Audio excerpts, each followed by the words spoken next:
As they make their way out, I'll point out I tried this in Sunday school and they weren't going for it. The time change means I get an extra hour to preach this morning, right? Is that... No, well, how are we going to spend your extra hour then? I thought we'd spend it together. We'll find a way. Have you ever had the experience of driving down the road, particularly a country road, and it's a cool, crisp autumn morning, maybe 50 degrees out, the sun is beginning to peek through the trees, and you're just enjoying the drive. The leaves are bright and colorful. It's a nice morning. Maybe you got the music up and you're cruising 50 miles an hour and you're enjoying the winds and the twists, and you crest the top of a hill, and as you begin to descend down into the valley, usually by a river or a creek bed, suddenly there is just thick, dense fog, so thick you couldn't see your hand in front of your face, right? What happens in that moment? As you begin to drive into the valley and the fog is billowing in, everything changes in your emotion, right? Suddenly, you're sitting back, relaxed, with one hand on the wheel. Now you've got it gripped tight with both hands right in front of you, right? Your foot moves from the accelerator to the brake, and you decrease by like 30 miles an hour, right? I'm going 20, and I'm leaning forward, and I got my wipers on, and man, I hope nobody's up there with their lights off. Oh wait, my lights are off, and you're flipping your lights on. You may even turn the music off. And suddenly what was an enjoyable, energetic journey through the countryside has become an anxious anxiety crawl, hoping that I just want to make it through without wrecking my car. And you do. You make it through to the other side, you begin up the hill, out of the valley, and the sun comes back out, and the fog has been burnt away.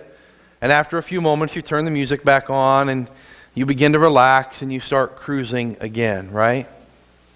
You see, when we can't see where we're going, we don't know what's happening next, it creates this panic-induced anxiety within us. And the same thing happens to individuals, and for purposes of our next couple of weeks together, to churches. Every church that was ever started was started with a clear purpose in mind. This is where we're going, this is what we're about, this is what we're doing. And somewhere along the line, for every church, not just ours, the fog begins to roll in. And sometimes it's the fog of fear. Well, the last time we tried something new, everybody got mad at me, so I don't want to try anything again. I'm afraid to do stuff because I might rock the boat. Sometimes it's the fog of hurt. We've just been hurt so many times, we're just angry about so much stuff that we're just going to sit here and creep along and hope nobody gets too mad. We just don't want to wreck the car.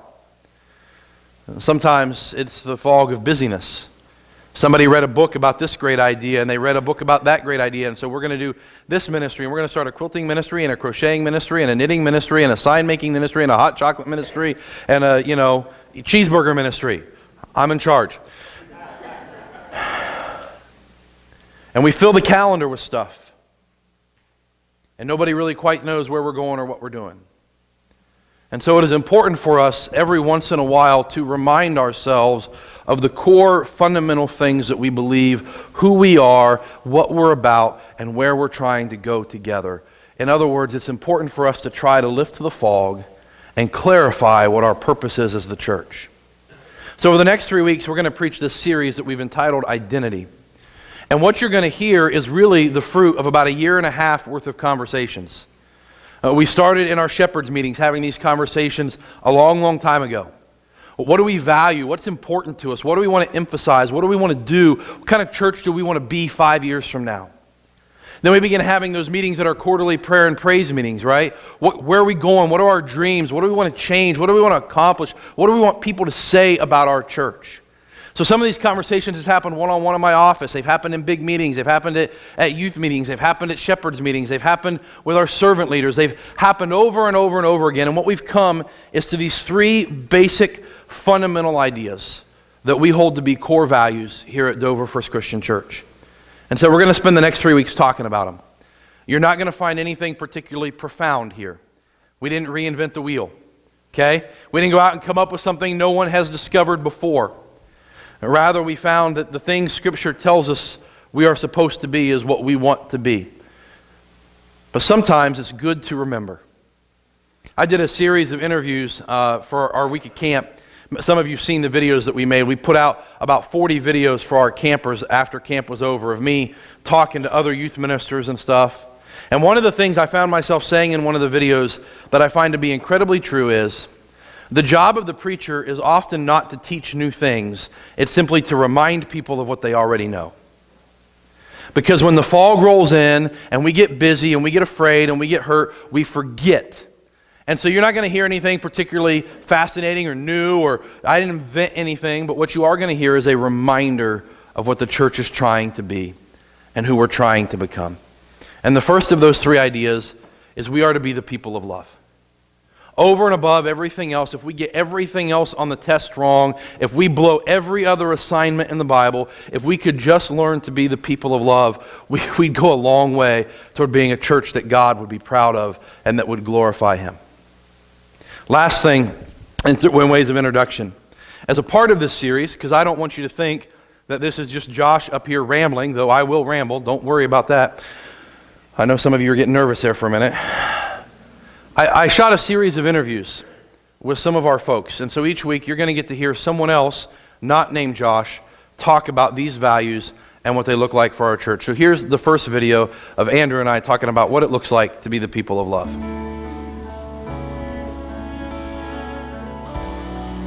1 John says, we love because He first loved us. So we begin with His love, and then the next step in that is, what does it look like for us to then return that love to God?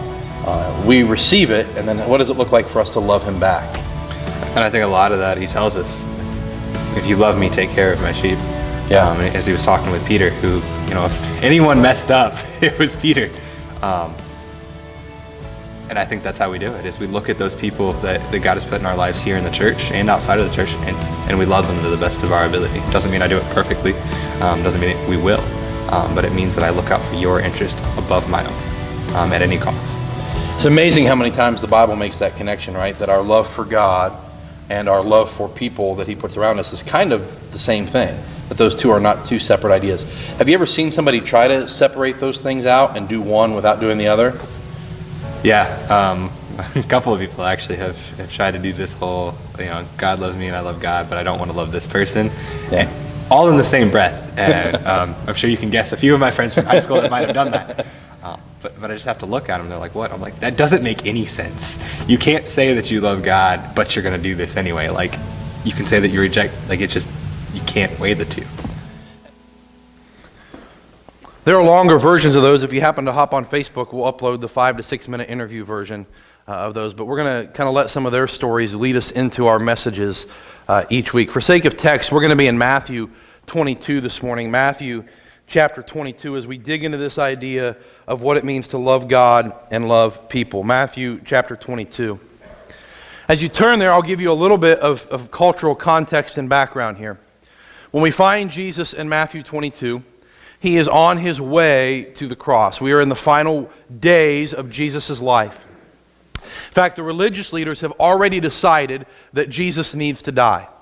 They've already determined that they're going to kill Him. They're just looking for a reason and a way to arrest Him.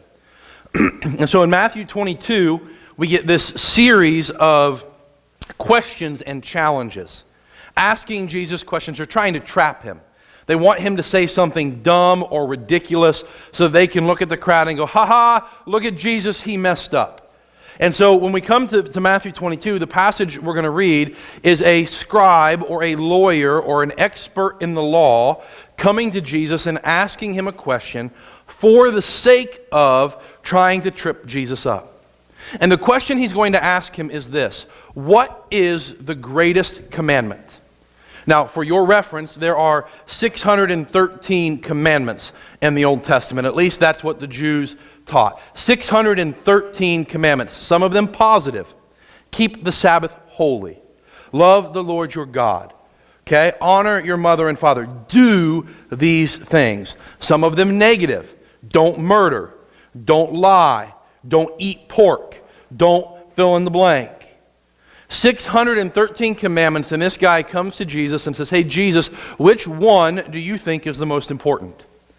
Now, it's also worth noting that Jesus was not the first person to be asked this question.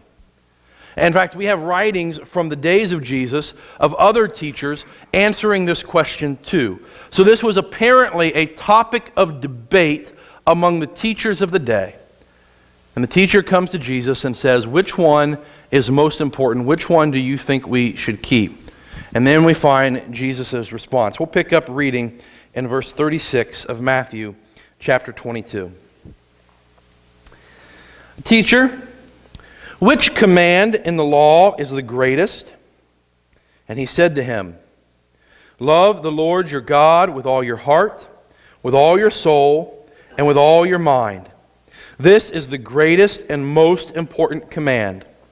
And the second is like it. Love your neighbor as yourself. All the law and prophets depend on these two commands. I love the way Jesus responds because he does what he often does, which is he doesn't answer their question. He kind of answers their question, but he has this habit of giving the answer he wants to give regardless of the question. So the guy asks a question, which one is the greatest? And Jesus goes, well, there are two. It's kind of like, what's your favorite kind of pizza? Well, I have four. What? No, your favorite. No, there are four. The favorite means one. And Jesus doesn't give one, he gives two. And the reason he gives two, says Donald Hagner, is because the two love commandments necessarily belong together. They cover the vertical, our relationship with God, and the horizontal, our relationship with others.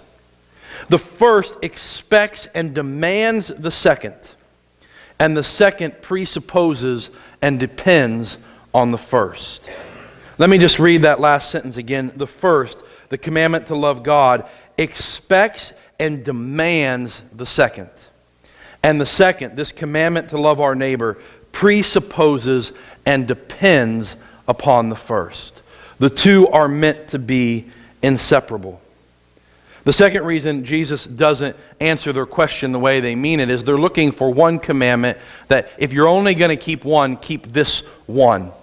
And Jesus takes the word greatest and he takes it to mean something else. He says, if you keep these two, all the prophets and laws will be fulfilled. Jesus does not say, keep these two and throw the other 611 in the trash can. That's not the answer that he gives. He says, if you keep these two, the other 611 will take care of themselves. If you can do these two things, if you can love God with all your heart, with all your soul, with all your mind, and love your neighbor as yourself, you will fulfill the fullness of the will of God. Your life will reflect the glory of God in the way you live. If you can keep these two, the other 611, they depend on these two. Those are the foundation. In some ways, it reminds me of, I coached football for years.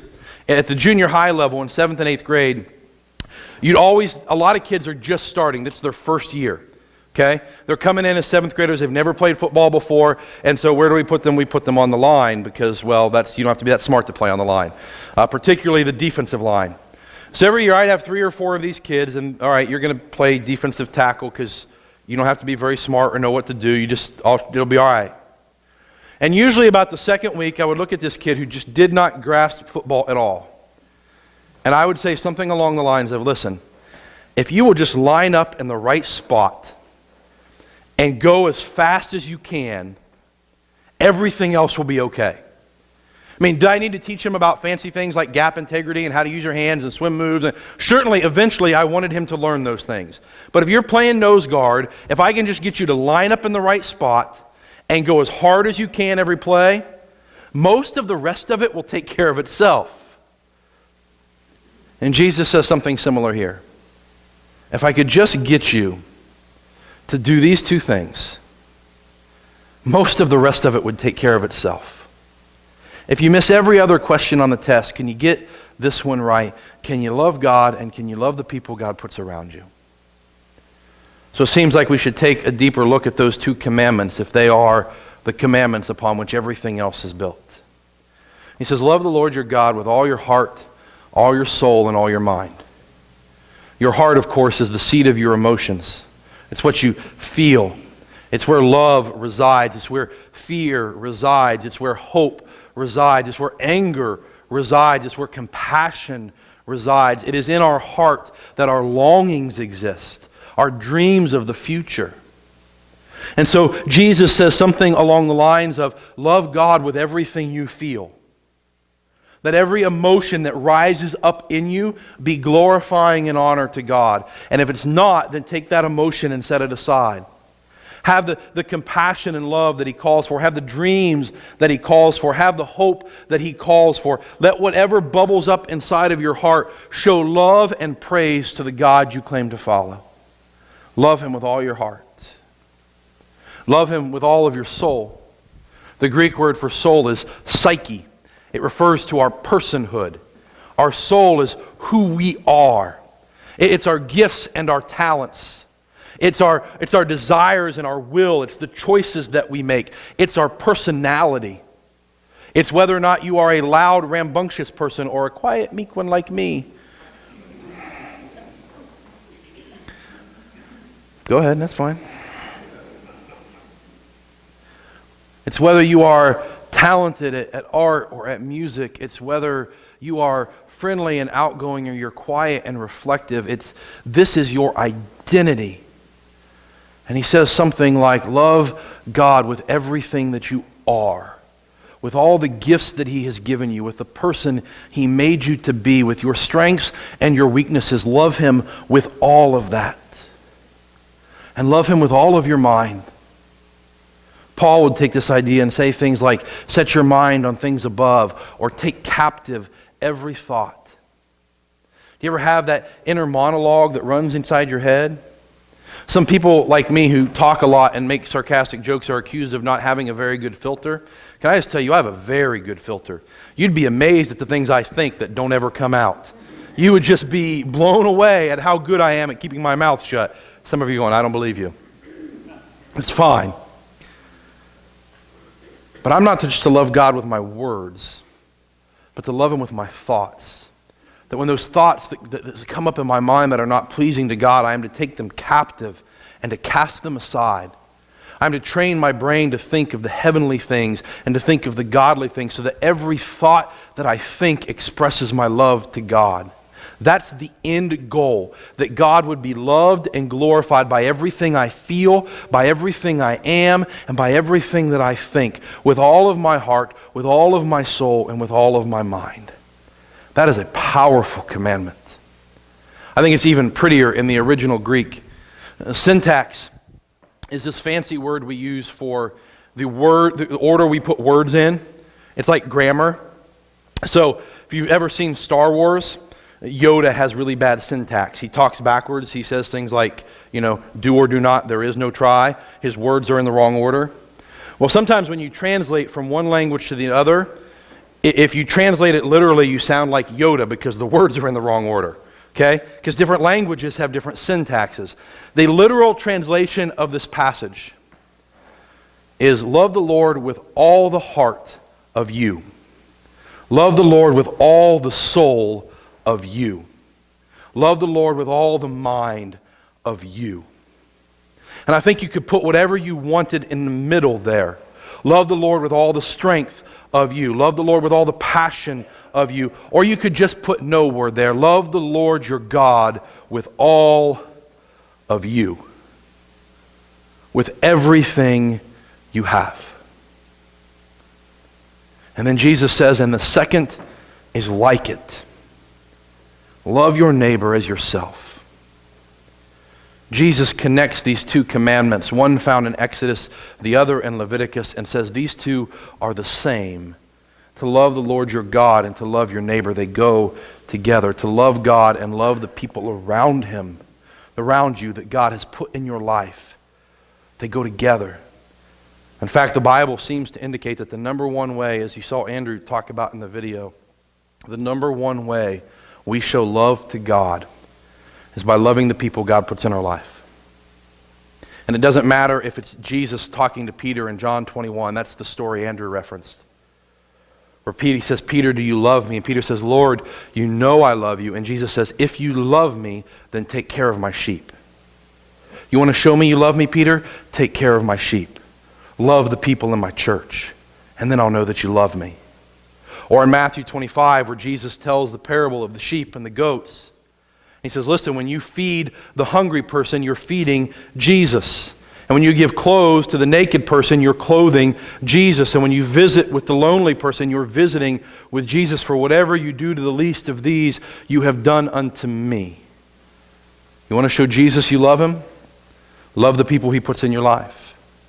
Or 1 John 4, where John even more blatantly writes, and he says, listen, if you claim that you love God, but you do not love your brother, you are a liar, and the truth is not in you.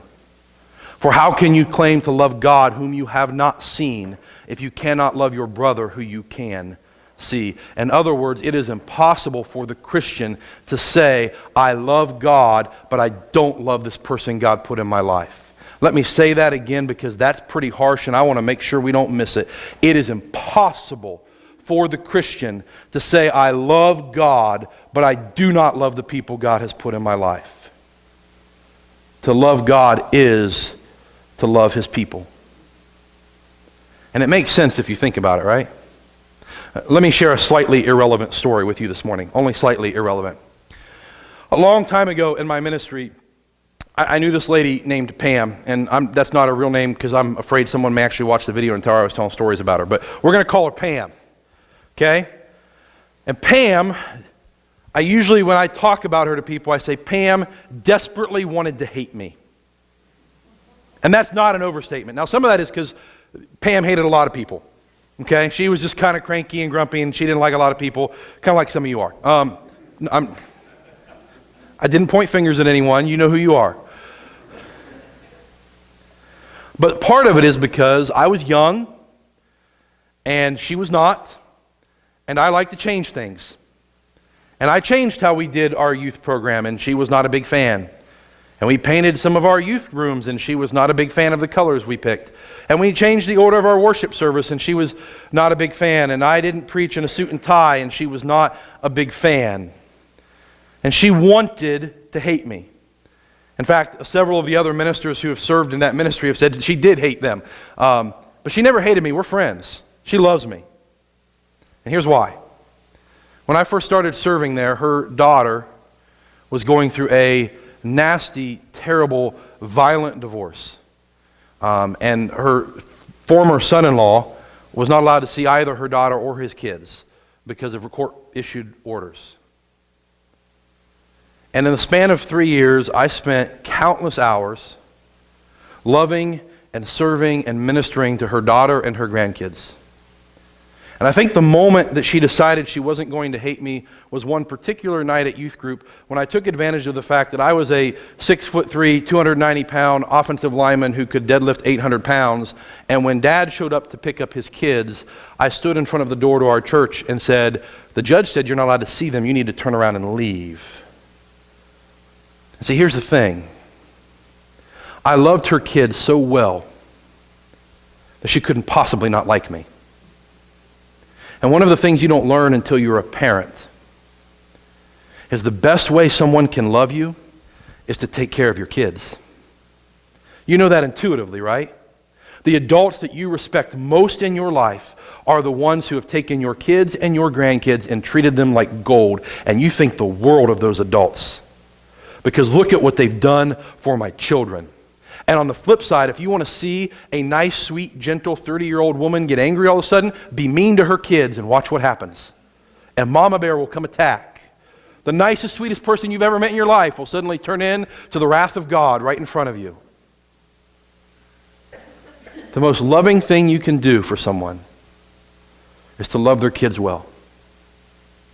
That's all God's saying. You want to love me?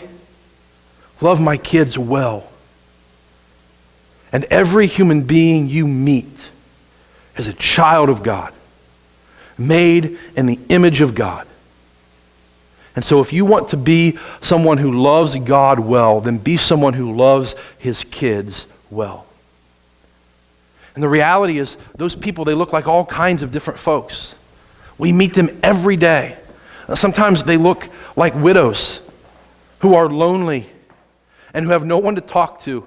And they just desperately want someone to come sit on the front porch and have a cup of iced tea with them and tell them that they matter again. And they are a daughter or a son of God Most High, and they deserve our love. And if we want to love God well, we must learn to love them well. And sometimes they look like an overwhelmed parent. I joke with people all the time, and I don't mean this as a joke. There are weeks in our life where Candace and I have to be gone 4 or 5 nights in a row, and one of us has to play single parent for 4 nights. And when we get to the end of that week, I look at her and go, I don't know how single parents do it. I just don't. I did 4 days of having the kids by myself, and I'm ready to go into a psych ward. And you have people living in your community who do that every day, who are working multiple jobs and taking care of 2 or 3 kids, and they're at their wits' end, and they need to be loved well. They need someone to offer to babysit. They need someone to offer to mow their lawn or buy their groceries, or say, hey, let your kids come play with mine so you can have the night off. And if you want to love God well, you must learn to love them well. And sometimes they look like people who've made a mess of their life. They look like people who have made bad choice after bad choice after bad choice. Whether it is drug addiction or alcohol addiction or pornography addiction or dysfunctional relationships, and they're in and out of bad dating situations or poor financial choices, they have ruined their life, and they are getting what they deserve, and yet they are still a child of God. And they still deserve to be loved well. And they still need someone to pray for them and minister to them and invite them to know Jesus. And if you want to love God well, you must learn to love them well. Sometimes they look like teenagers who are obnoxious in every sense of the word. Trust me, I know as well as anyone, and I love them dearly. They're all moody and temperamental, and sometimes they act like they're 3, and sometimes they want to be treated like they're 35, and it's crazy. And there is a temptation,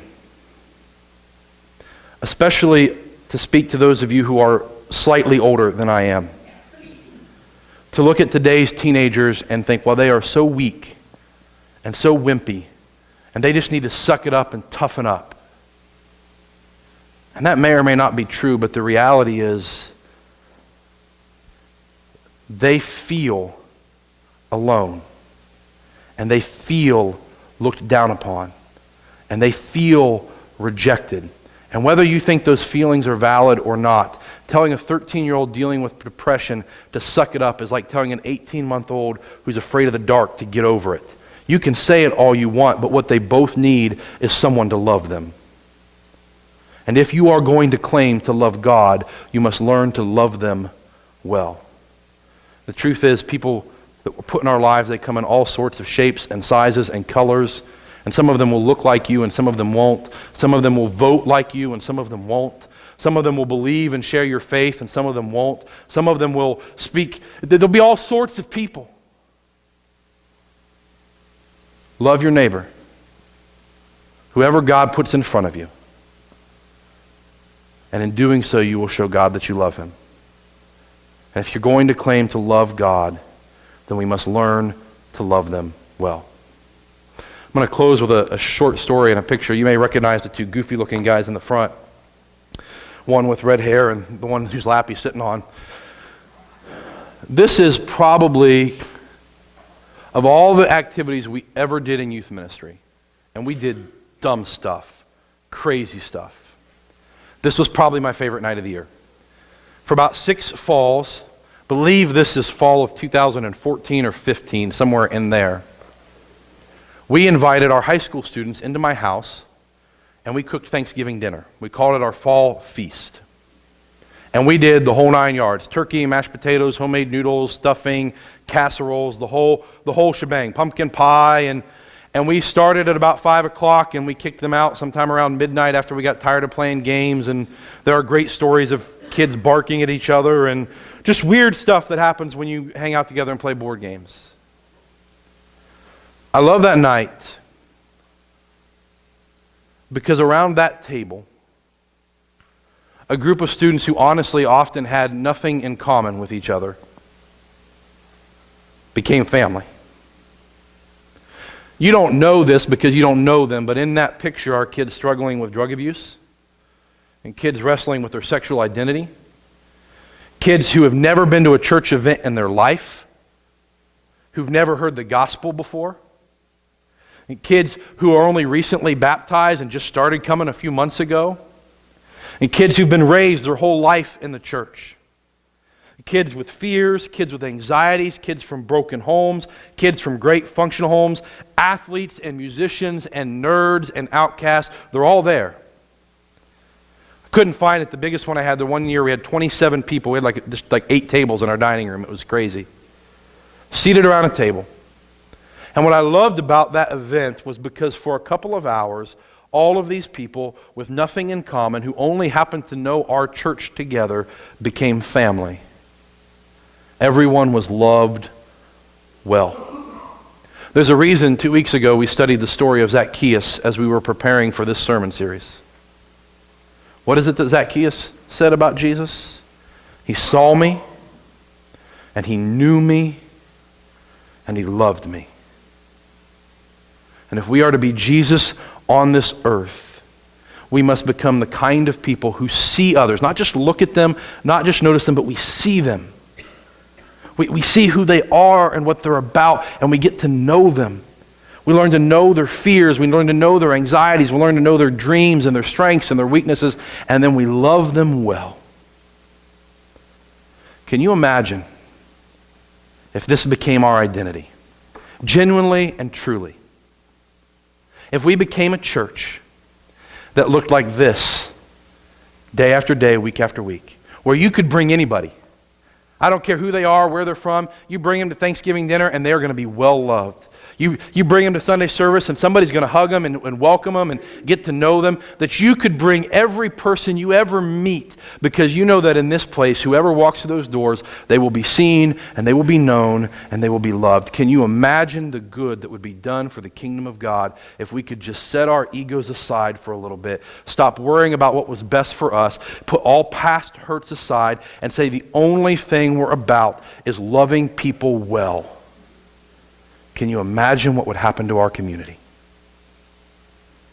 And so we're going to close with a song that asks God to change our hearts, that might happen here, that we might become the kind of people who are so desperate to love God that we love every single person he puts in front of us.